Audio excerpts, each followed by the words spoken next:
হাবিবাল্লাহ নবী গো আমারে কি মাওলা মাফ করবো, আমারে কি মাফ করবো? নবী কয় যুবকরে তওবা কর, আর তওবাকারীকে আল্লাহ ভালোবাসে, মাফ করে দেয়। যুবক কান্দারে বলে নবী গো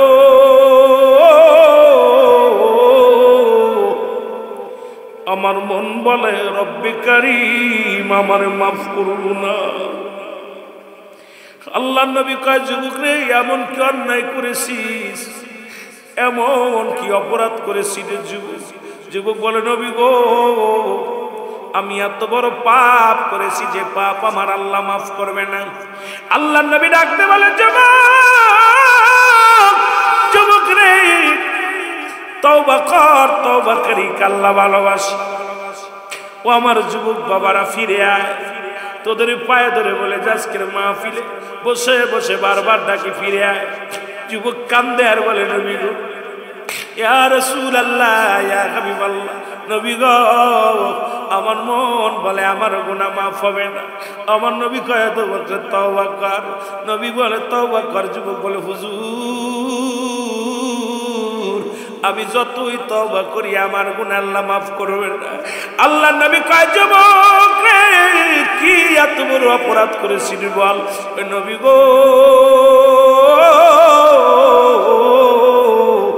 আপনি জানেন মক্কা মদিনায় কবর থেকে কাপনের কাপড় চুরি হয়। নবী গো ও ইয়া রাসূলুল্লাহ ইয়া হাবিবাল্লাহ এই মক্কা মদিনার জমিনে যত মানুষ কাফন দেয়া হয়, দাফন দেয়া হয়, দাফনের পর গা থেকে কাপনের কাপড় চুরি করে নেওয়া হয়। নবী গো আমার নবী কয় সবচেয়ে বড় দুঃখ পেলাম রে, মানুষের বিদায়ের সময় 3 টুকরা কাপড় নিয়ে যায়, এই মানুষগুলো কেমনে মানুষের গায়ের কাপড়গুলো খুলে নেয়। আরে আমার নবীজি কষ্ট পায়। যুবক ডাক দি বলে নবী গো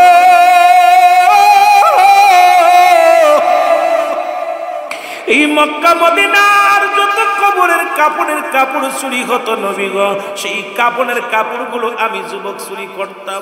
আমার নবী কয় যুবক রে তুই কি শোনাইলি, জীবনে কি আর কোনো কাজ পাস নাই? ওই অসহায় মানুষ মৃত্যুর পরে সব যার শেষ হয়ে যায়, 3 টুকরা কাপড় নিয়ে কবরে যায়। ও যুবক তোর কি মায়া লাগে নাই, তোর কি দয়া হয় নাই? এই মানুষের 3 টুকরা মানুষ সিনার কাপড় ছিনিয়ে নি। যুবক বলে নবী গো মায়ার নবী ইয়া রাসূলুল্লাহ ইয়া হাবিবাল্লাহ আমি মস্ত বড় ভুল করে ফেলেছি নবী গো। আমার নবী ডাকতে বলে যুবক রে তওবা কর, রব্বি কারীম তোরে মাফ করে দিবে। যুবক বলে হুজুর আমার মন বলে আমার গুনাহ মাফ হবে না। নবী কয় কি গুনাহ করছিস বল রে? যুবক বল কয় হুজুর অনেক দিন যাবত মক্কা মদিনায় কোনো মানুষ মরে না, আমিও কাফনের কাপড় চুরি করতে পারি না। হঠাৎ শুনি এক রূপসী কন্যা মারা গেছে নবী গো, আস্তে আস্তে ওখানে যাই, ওই জানাজায় আমি শরীক হই, বড় লোকের দুলালি মারা যায়। নবী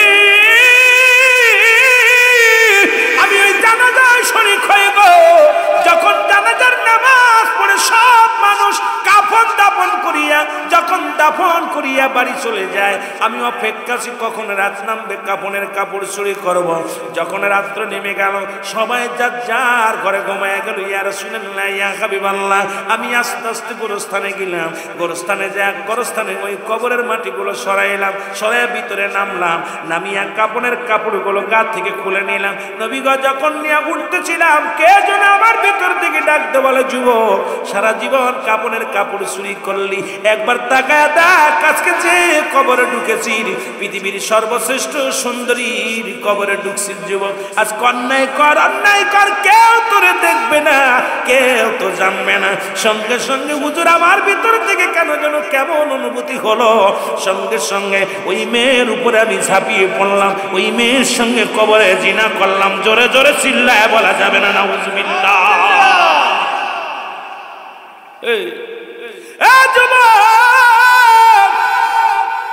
এত শুনেছিলাম মক্কা মদিনায়, আর এই বাংলাদেশে 90% মুসলমানের রাষ্ট্র, মুসলমানদের দেশ। সুন্নি ভাইরা শোন, যেখানে চট্টগ্রাম মেডিকেল কলেজ হাসপাতালে মরা মানুষের সঙ্গে জিনা হয়। আরে মিথ্যা বললে এখন ধরবি আমারে, কারণ মিথ্যা বলতে আসি নাই, মিথ্যা বানোয়াট গল্প করে তোদের কাছে যেতে চাই নাই। ঢাকা মেডিকেল কলেজ হাসপাতালে মুসলমান মর্গে জিনা হয়েছে, দেখা যায় মেয়েটা মারা গেছে বিষ খায়া, আলামত হলো জিনার। মারা গেছে মুসলমান গলায় ধরে নিয়ে, আলামত হলো জিনার। ডক্টরেরা বড় চিন্তায় পড়ে গেলেন, নার্সেরা বড় চিন্তায় পড়ে গেলেন। এবার সিসি ক্যামেরা লাগানো হলো, ডোমকে ধরা হলো। এরে মুসলমান, আমাদের চট্টগ্রাম মেডিকেল কলেজ হাসপাতালের ডোমকে যখন ধরা হলো, শিকার গেল একজন নয়, দুজন নয়, কোন অবিবাহিত নারী, অল্প বয়সী নারী যখন মারা যায়, আমি কাটার আগে তার সঙ্গে আগে জিনা করে নিই। আইরে মুসলমান, কোন দেশে বাস করিস রে? আজকে মুসলমান হয়ে শুধু মাজার ভাঙ্গিস আর সট্টগোল বাতাস রে মুসলমান। যেখানে মর্গের মধ্যে জিনা হয়, ঢাকা মেডিকেল কলেজ হাসপাতালের মর্গের মধ্যে মুসলমান শোনো, যখন ডোমকে রিমান্ডে নেওয়া হলো, ডোম বলল আমি একজন নয়, দুজন নয়, শত শত নারী ভোগ করেছি জীবনে। মরা মানুষের সঙ্গে জিনা হয় যেখানে বাংলাদেশে, এটা ইউরোপিয়ান কান্ট্রি তো হলে মেনে নিতাম, ও মুসলমান বিশ্বের অন্য রাষ্ট্র হলে মেনে নিতাম, যেখানে 90-92% মুসলমান বাংলাদেশে, এখানে জিনা হয়। কোনো মৌলবীর মাথা ব্যথা নাই, কোনো পীর সাহেবের মাথা ব্যথা নাই, কোনো মাওলানার মাথা ব্যথা নাই। তার মানে এরা সব তো অনেক দূরে চলে গেছে বাবা, অনেক লম্বা আলোচনা হয়ে গেছে। যুবক, আল্লাহর নবী বলে যুবক দূর হয়ে যা, আমার কদম থেকে দূর হয়ে যা।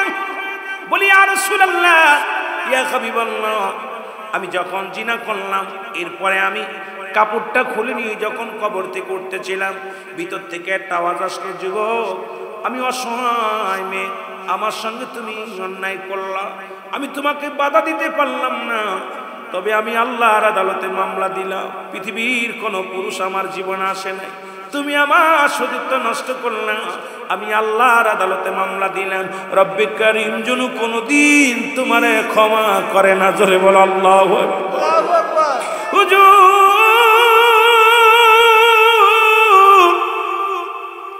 এরপরে আমি কবর থেকে উঠে বাড়ি আসলাম, সারা রাত আমি ঘুমাইতে পারি না। এরপরে একটা রাত আমি ঘুমাইতে পারি না, শুধু আওয়াজটা আসে, যুবক আমার সাথে তুমি অন্যায় করলে, আল্লাহর আদালতে আমি মামলা দিলাম, আল্লাহ যেন কোনোদিন তোরে ক্ষমা করে না, তোর কবরে আসা লাগবে। ইয়া রাসূলুল্লাহ, কবর নবী কয় দূর হয়ে যা, এত বড় পাপিষ্ঠ গুনাহগার আমার কদম থেকে দূর হয়ে যায়। যুবক বলে নবী গো, আপনার কদম থেকে যদি দূর হয়ে যায় কোথায় যাব নবী গো? কোথাও যার জায়গা নাই নবী গো।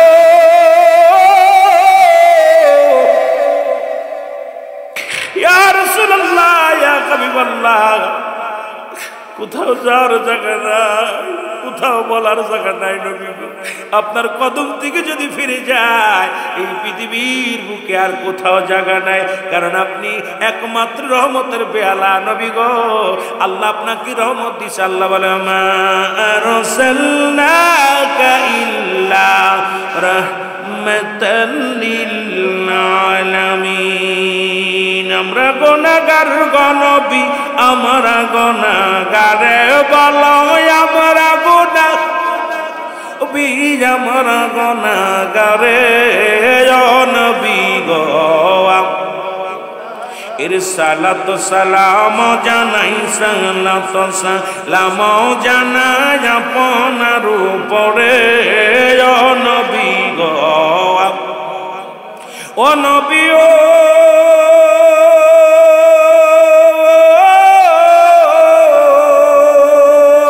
এই মাতাল বাড়ির আসে কেন, আপনার প্রেমেতে দেওয়ানা, লইয়া যান গো মদিনাতে, লইয়া যান গো মদিনাতে, দেরি যে সহেনা নবী গো।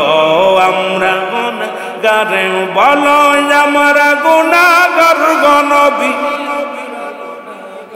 আরো জোরে বলেন আমরা গুনাহগার গো নবী, আমরা গুনাহগারে ও নবী গো। ওরে সালাত সালাম জানাই, সালাত সালাম জানাই আপনার উপরে বলো, সালাত সালাম জানাই আপনার উপরে ও নবী গো। ও নবী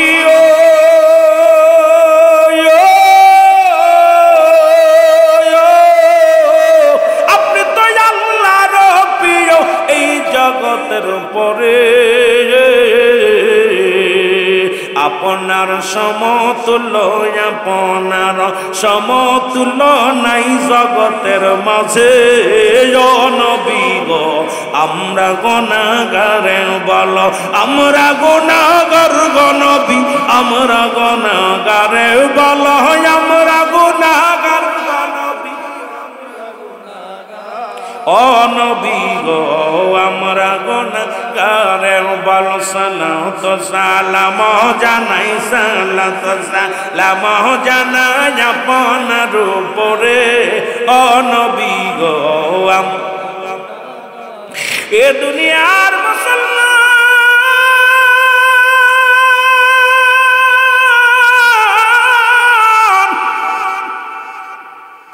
যুবক বলে নবী গো আপনার কদমের মধ্যে যদি জায়গা না হয় রে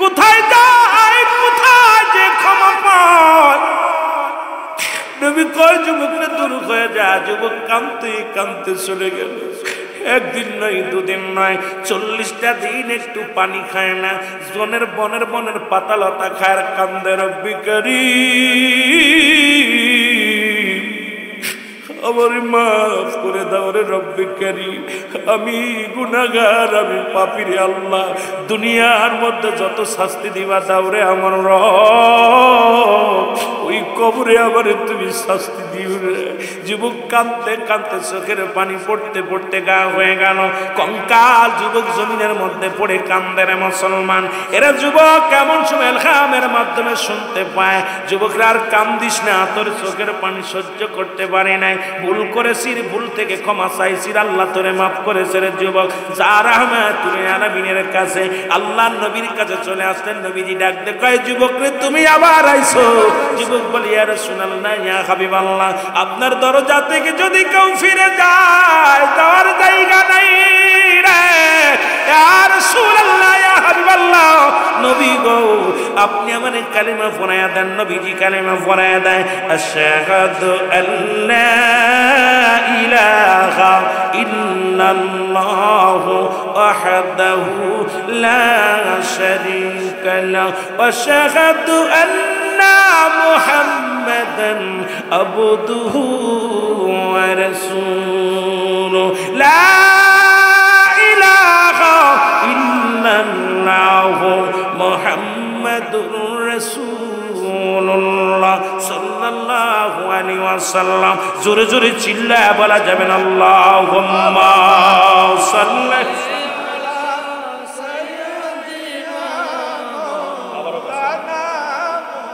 যুবক বয়স যুবকদের আলোচনা দিয়েছিলাম আমার আগের ভাইকে যদি উনি আলোচনা দেখলাম আমি যতদূর আসলাম কবর নামাজের দিকে আলোচনা করেছে আমাকে একটা সাবজেক্ট দিয়েছে আসাবার বলছে কবর আসল কবর তো যেতেই হবে কবরের পুঁজি যুবক বয়সী হবে জান্নাতি আল হাসান আল হুসাইন হবে জান্নাতের সরদার যুবক মানুষের যুবক ভাইয়েরা আমার শোনো এই সমাজ জাতিকে বদলাইতে পারে যুব সমাজ এই যুব সমাজকে ইসলামের দিকে ধাবিত হওয়ার দরকার আছে কিনা এ ভাইরা আমার বন্ধুরা আমার হযরত উমর ফারুক রাদিয়াল্লাহু তাআলা আনহু তার কলিজার টুকরা সন্তানকে এ মুসলমান এক বৃদ্ধা তার কলিজার টুকরা সন্তানকে হযরত উমর ফারুকের কদমে নিয়ে আসলেন ডাকতে বলে আমিনুল মুমিনিন আমি আপনার কদমের মধ্যে আছি আমার সন্তানের বিচার করা লাগবে মারহাবা বলেন মারহাবা কার বিচার সন্তানের বিচার চায় কে বাবাই বাবাই বলে হুজুর আমি জানি আপনি ন্যায়পরায়ণ বাদশা আপনার কাছে এসেছি আমার সন্তানের বিচার করা লাগবে খলিফা হযরত উমর ফারুক রাদিয়াল্লাহু তাআলা আনহু ডাকতে বলে বিদ্যারে এ কি তোমার সন্তান বলে জি বলে আমার সন্তান অপরাধ করেছে আমি আনছি আপনার কদমের মধ্যে কেমন পিতা কেমন সন্তান আর আমাদের ছেলেরা অন্যায় করলে উকিল ধরি তাড়াতাড়ি বাঁচানোর জন্য তারে কোনভাবে বাঁচানো যায়? জিনাকারীর পক্ষ নেন, মুসলমান হত্যাকারীর পক্ষ নেন, আর খলিফা হযরত ওমরের ফারুকের কদমের মধ্যে সন্তানের বিচারের দাবি নিয়ে বাবায় আসছে। জোরে বলেন আল্লাহু আকবার। ওরে আমি যদি যাই গো মারা, আমি যদি যাই গো মারা বিদেশের মাটিতে, লাশটায় আমার পৌঁছাই দিও মায়েরি কোলেতে। জোরে লাশটায় আমার। আমি অনেক দিক যাব আলোচনায়, যুবকরা অনেক যুবক ভাইয়ের আছেন, যুবকদের নিয়ে আলোচনা করব, কবর দিছে কবরেও যাব, মা বাবাদের দিয়ে একটু ওয়াজ করবো, কারণ সমাজ জাতিকে বাঁচাইতে হবে, বাস্তবমুখী আলোচনা যেতে হবে। ওরে আমি যদি যাই গো মারা, আমি যদি বিদেশের মাটিতে, লাশটায় আমার পৌঁছাই দিও মায়েরি কোলেতে। ওরে লাশটায় আমার। জন্মের পরে যে কোলেতে রাখছে আমার মা, সেই কোলেতে মাথা রেখে নিদ্রা যেতে চাই, আমি নিদ্রা যেতে চাই। আমার মায়ের মুখটাই আমার দেখলে পারে, আমার দুঃখিনী মা দেখলে পারে শান্তি পাবো কবরে। লাশটায় আমার পৌঁছাই দিও মায়েরি কোলেতে। ওরে লাশটায় আমার। ও যুবকেরা জোরে জোরে বলো, লাশটায় আমার পৌঁছাই দিও মায়েরি কোলেতে। বলো লাশটায় আমার। ওরে আমি যদি যাই গো মারা, আমি যদি যাই গো মারা বিদেশের মাটিতে, লাশটায় আমার পৌঁছাই দিও মায়েরি কোলেতে। ওরে লাশটায় আমার।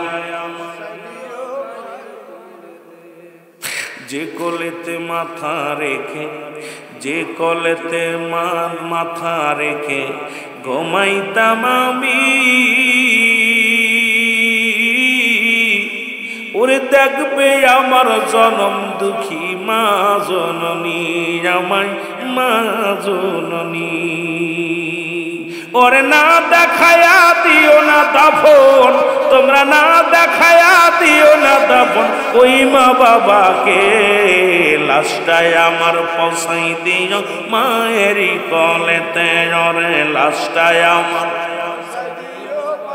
ওরে আমি যদি যাই গো মারা, আমি যদি যাই গো মারা বিদেশের মাটিতে, লাশটায় আমার পৌঁছাই দিও মায়েরি কোলেতে। ওরে লাশটায় আমার।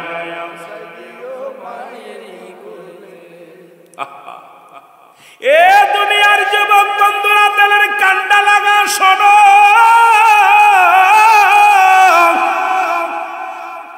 হযরত ওমর ফারুক রাদিয়াল্লাহু তাআলা নু ডাকতে কয়, বিদ্যারে তুমি তোমার ছেলের বিচারের জন্য আনছো, কি অন্যায় করেছে? হুজুর আমার ছেলে 3টা অপরাধ করছে। কয়টা অপরাধ? 1 নাম্বার অপরাধ, সে মানুষ হত্যা করছে। এটা পাপ কি ছোট না বড়? এর প্রতিনিয়ত ফেসবুকের মধ্যে দেখি কেমনে মানুষ হইয়া মানুষকে হত্যা করেন, কেমনে মানুষ হয়ে এক মানুষের গায়ে কামড়, একটা কেমনে আঘাত করে, কেমনে গুলি চালায়। গত 2 দিন পরে একটা নিউজ দেখি, পাবনা সাতিয়ার মধ্যে মুসলমান ব্যাংক থেকে টাকা উত্তোলন করে ভাই ফিরতেছিলেন, জীবিত মানুষের 2টি হাত কেটে নিলেন, 2টি পা কেটে নিলেন। দুনিয়ার মধ্যে মানুষ যেমন গরু জবাই করে তার অঙ্গ প্রত্যঙ্গ যেমনি ছাড়া দেয়, আরে নিষ্ঠুর মানুষগুলো একবারও কবরে চিন্তা করে নাই। এই মানুষগুলো, ও দুনিয়ার যুবক বন্ধুরা, এই মানুষগুলো অমানুষ। পৃথিবীর মধ্যে জন্মের পর থেকে শুনেছিলাম, মায়ে বলতো বাবা মানুষের মতো মানুষ হইতে হবে, বাবাই বলতো মানুষের মতো মানুষ হইতে হবে, দাদাই বলতো মানুষের মতো মানুষ হইতে হবে, উস্তাদ বলতো মানুষের মতো মানুষ হইতে হবে। আমি ভাবতাম কেন মানুষের মতো মানুষ হইতে বলে? বাবারও হাত পা আছে, মায়েরও হাত পা আছে, শিক্ষকেরও হাত পা আছে, তবে আমি কি মানুষ নয়? এখন বুঝতে পারি কেন মানুষ হতে বলেছিল। আজকে দুনিয়ার মধ্যে যারা মানুষ হইয়া বিদেশ থেকে ডিগ্রি আনিয়া, মুসলমান শোনো, বিদেশ থেকে পিএইচডি করিয়া এই দুনিয়ার মধ্যে যারা বড় বড় অফিসার হইয়া অফিসে বসে সুদ খায় আর ঘুষ খায়, এরা মানুষ কি অমানুষ? যেটা বলেন মানুষ কি অমানুষ? ডিগ্রি ঠিকই নিছে, মানুষ হতে পারে নাই। পিএইচডি ঠিকই করছে, মানুষ হতে পারে নাই। আরে আমার ভাইরা, আমার বন্ধুরা, আমার বড় বড় ডিগ্রি নিয়ে ডক্টরি হইয়া অপারেশন করে, যাদের হাতে টাকার জন্য রোগী মারা যায়, এই ডাক্তারগুলো মানুষ না অমানুষ? যেটা বলেন মানুষ কি অমানুষ? যে সন্তান তার বাবাকে পিটা, বুড়ো বয়সে পিটা ঘর থেকে বাইর করে দেয়, এরা কি মানুষ না অমানুষ? আজকে বুঝতে পেরেছি কেন মানুষ হতে বলেছিল। আজকে যুব সমাজ, তোমরা মানুষ হতে পারো না, অমানুষ হয়ে গেছো। আর অমানুষ যদি হয়ে যাও, তোমার কারণে তোমার পিতা মাতা জাহান্নামে যাবে। জোরে জোরে চিল্লায় বলা যাবে না, ঠিক কিনা? মহব্বতের সঙ্গে দুরূদ শরীফ পড়ুন, আল্লাহুম্মা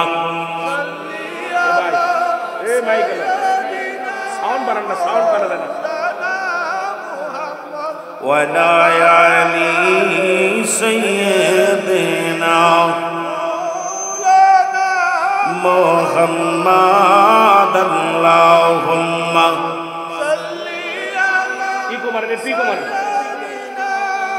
مولانا محمد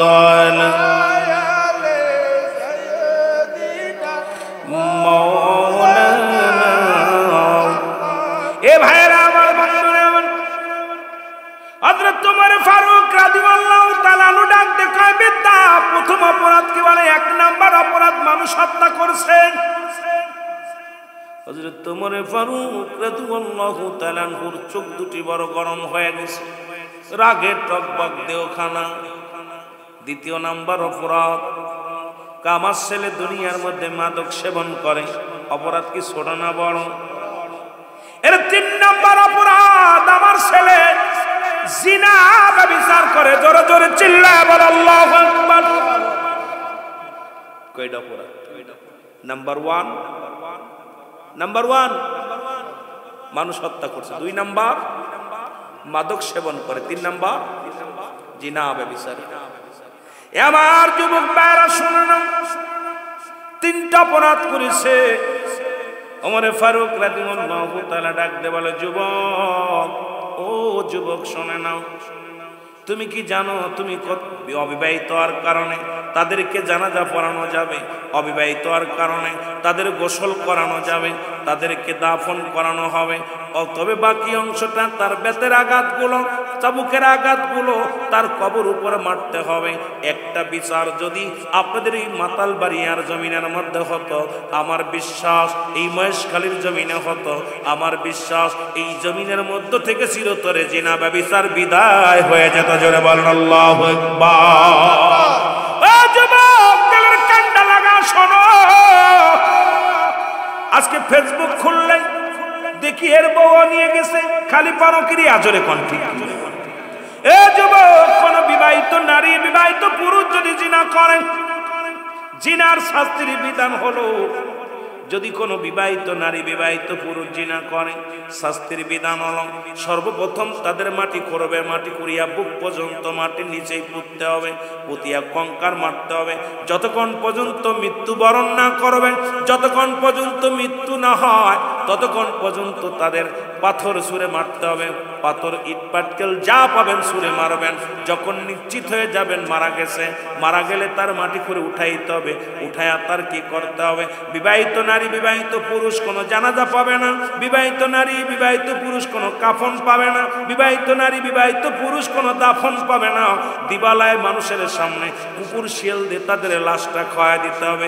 আজকে যদি এই মাতাব্বাড়িয়ার জমিনের মধ্যে যদি একটা লাশ, একটা নারী পুরুষকে এইরকম বিচার করা হতো, আল্লাহর কসম করে বলি, আল্লাহর কসম করে বলি, এই জমিনের মধ্যে, চট্টগ্রামের মধ্যে, ও মুসলমান মহেশখালীর মধ্যে জিনা ব্যভিচার চিরতরে বন্ধ হয়ে যেত। জোরে বলেন ঠিক কিনা? কোন বিবাহিত নারী, বিবাহিত পুরুষ জিনাকারী সে দাফন পাবে না, কাফন পাবে না, জানাজা পড়া যাবে না, তাকে মাটি দিতে পারবেন না, তাকে গোরস্থানে মাটি দেওয়া যাবে না। কথা বোঝেননি আমার? ওয়া সারা জীবন শুনতেছেন, যুব সমাজ কেন পরিবর্তন হয় না? হাসি রহস্যর ওয়াজের ময়দান হাসি তামাশার ময়দান নয়। এই ময়দানটা হবে ইমানি ময়দান। এই ময়দানে শুধু আওয়াজ হবে ইমানের আওয়াজ। এই ময়দান থেকে এত ওয়াজ হচ্ছে, মানুষ পরিবর্তন হয় না। কেন হচ্ছে না? কারণ আমার নিজের পরিবর্তন নাই। নিজেই জিনা বা বিচারের মধ্যে, বেনামাজির মধ্যে, জুলুমের মধ্যে, অন্যায়ের মধ্যে জড়িত আছে। জোরে বলেন ঠিক কিনা? আমার ভাইয়েরা, আমার বন্ধুরা, আমার খলিফা হযরত ওমর ফারুক রাদিয়াল্লাহু তাআলা নু ডাকতে বলে, যুবক, এই অপরাধের জন্য তোমার মৃত্যুদণ্ড। বলে, হুজুর মেনে নিলাম, আপনি যে রায় দিবেন আমি জানি আপনি ন্যায়পরায়ণ বাদশাহ। আপনার কাছে আমি অন্যায় বিচার পাবো না, আপনার কাছে আমি ন্যায় বিচার পাবো। মাথা পেতে মেনে নিলাম। 2 নাম্বার অপরাধ। বলে, 2 নাম্বার অপরাধ, তুমি মানুষ হত্যা করেছো, হত্যার বদলে হত্যা মহাপাপ। বলে, হুজুর মেনে নিলাম। 3 নাম্বার অপরাধ, তুমি মাদক সেবন করেছো, এটার জন্য তুমি দণ্ডনীয় অপরাধ। বলে, হুজুর মেনে নিলাম। কারণ অধিক পরিমাণ আজকে দুনিয়ার মধ্যে অনেক গাঁজাখোর মদখোরের বিরুদ্ধে ওয়াজ করে, কিন্তু ওই জর্দাখোরের বিরুদ্ধে ওয়াজ হয় না, বিড়িখোরের বিরুদ্ধে ওয়াজ হয় না। হাজার হাজার আলেমরা এখন জর্দার মধ্যে, নিশার মধ্যে জড়িত আছে। ও ওয়াজ করবে কি? অনেক মসজিদের ইমাম সাহেব এত হানিক জর্দা ছাড়া চলে না। অনেক বক্তা জর্দা খায় আর ওয়াজ করে, বিড়ির বিরুদ্ধে ওয়াজ করে। আমার ফতোয়া শুনে নেন মুসলমান, আমি এটা হারাম বলবো না। বিড়ির চাইতে ক্ষতিকারক হলো জর্দা, এটা হলো মাকরুহ। এ মুসলমান, এটা মুবাহ, অপছন্দনীয়। অধিক পরিমাণ মাকরুহ সেবন করলে সগীরা গুনাহ, সগীরা গুনাহকে ছোট করে দেখলে কবিরা গুনাহ, কবিরা গুনাহকারী জাহান্নামী। সুতরাং নিজেই তো জাহান্নামের মধ্যে থাকে, তুমি কি ওয়াজ করবা? কারণ নিজেই তো বিপদের মধ্যে আছো, আরেকজনকে কেমনে বাঁচাইবা? জোরে বলেন ঠিক কিনা? কথা কি বোঝেন?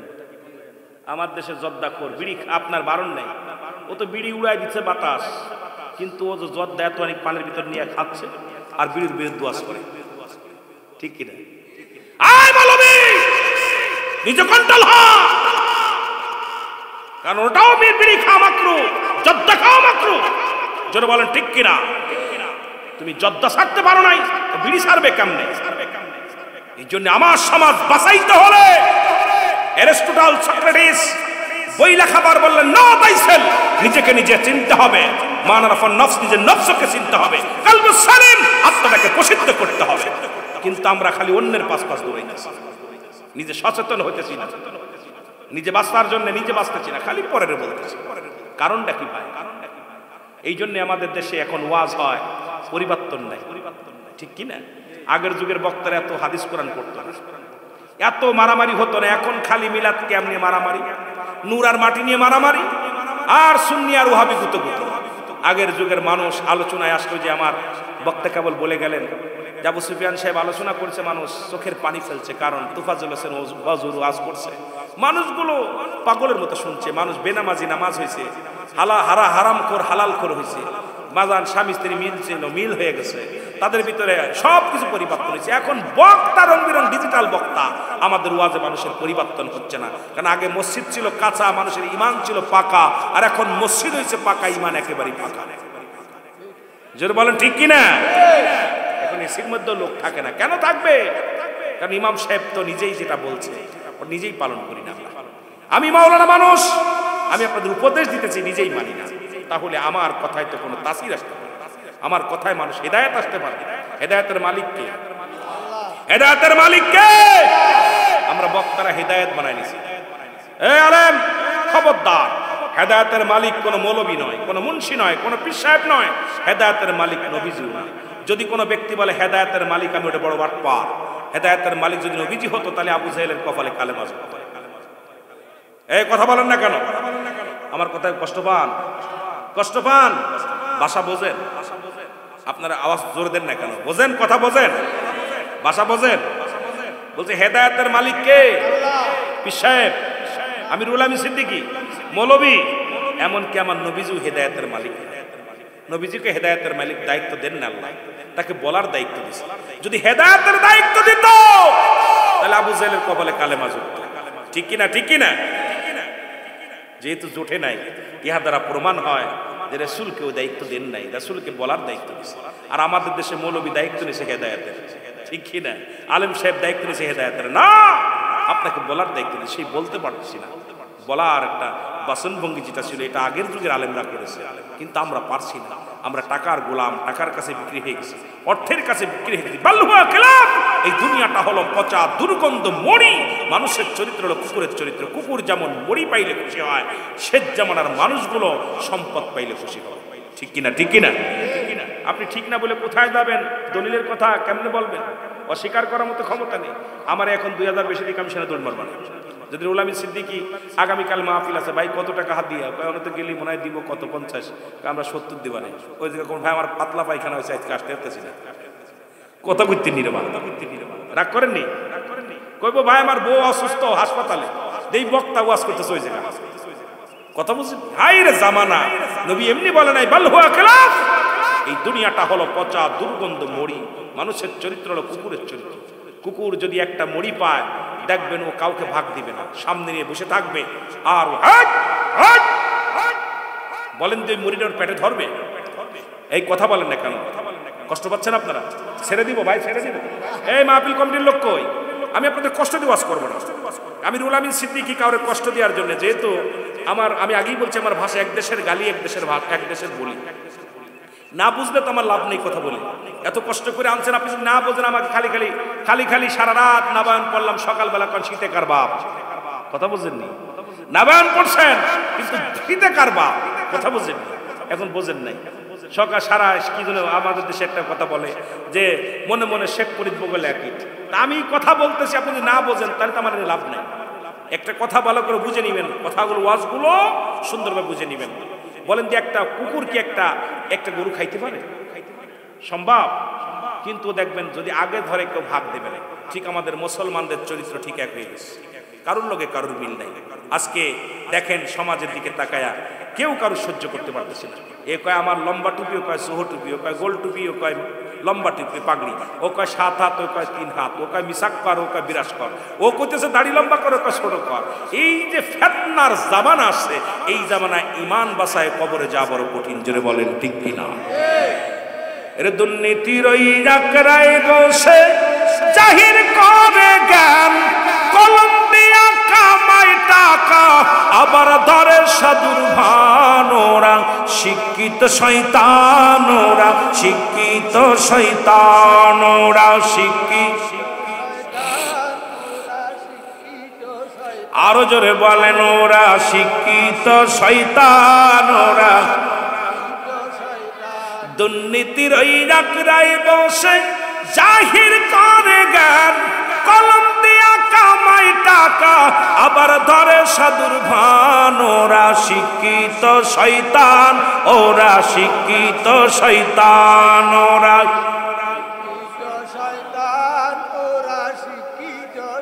ওরা হলো জাতির নাকি মহামারী মহাতন, ফাইলে কলম ঠাকাইয়া চালায় ওরা নির্যাতন। ঘুষের টাকায় ওদের ভুড়ি, ঘুষের টাকায় ওদের ভুড়ি, করে যে টান টান। ওরা শিক্ষিত শয়তান, ওরা শিক্ষিত শয়তান, ওরা আবার স্কুল কলেজের দিকটা ভাই দেখো না চোখ মেলিয়া, মেয়েরা সব বই ছাড়িয়া আছে শুধু প্রেম লইয়া। ঠিক না? ঠিক না? খালি প্রেম প্রীতি, লেখাপড়া নাই, সব শেষ। ঠিক না? আবার স্কুল কলেজের দিকটা ভাই দেখো না চোখ মেলিয়া, ছেলেরা সব বই ছাড়িয়া আছে শুধু প্রেম লইয়া, আসলে তার সঙ্গের সাথী হইতেছে মস্তান। ওরা শিক্ষিত শয়তান, ওরা শিক্ষিত শয়তান, ওরা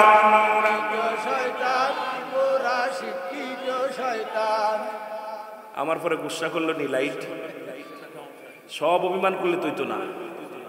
মাইকালাও রাগ করছে, সাউন্ড দেয় না। লাইটের কইছে আমি তোমার আলো দেবো না। লোকজন কেউ আর শুনবো না। রাত হয়ে গেছে, গম আসছে, কিতা করতে রে বাহার। একটু মহব্বতের সঙ্গে দুরূদ শরীফ পড়ুন আল্লাহুম্মা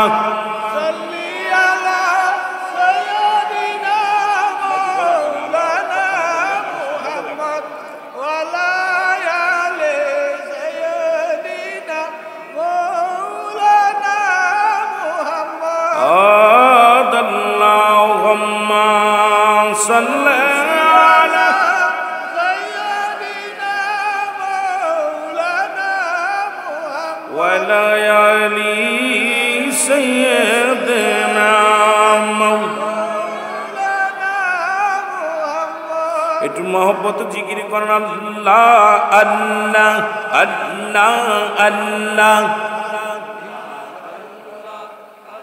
জোরে জোরে এই লাইন তো দুইটা দুদিকে তাহলে আমারটা সাউন্ড না কেন আল্লাহ আল্লাহ আল্লাহ আল্লাহ আল্লাহ আল্লাহ আল্লাহ আল্লাহ আল্লাহ আল্লাহ আল্লাহ আল্লাহ আল্লাহ আল্লাহ আল্লাহ এ দুনিয়ার মুসলমান শুনে না খলিফা হযরত ওমর ফারুক ডাকতে কয় যুবক ও যুবক শুনে নাও তুমি যে অপরাধ করেছো মৃত্যুর জন্য প্রস্তুতি হও যুবক ডাকতে বলে হুজুর আপনি যে রায় দিয়েছেন আমি মেনে নিলাম তবে আমার বিচারের আগে আমার বাবার বিচারটা আগে করা লাগবে জোরে বলেন আল্লাহু আকবার এ যুবকরা ওয়াজ ভালো করে শুনিস এবার যুবক বলে হুজুর আপনার বিচার আমি মানি মৃত্যুদণ্ড দিবেন স্বীকার করে নিলাম মেনে নিলাম তবে আমার বিচারের আগে আমার বাবার বিচার আমার ভাইরা বন্ধুরা আমার রাসূল পাক সাল্লাল্লাহু আলাইহি ওয়াসাল্লাম তাকে তওবা করাই দিলেন যুবক ক্ষমা পেয়ে গেল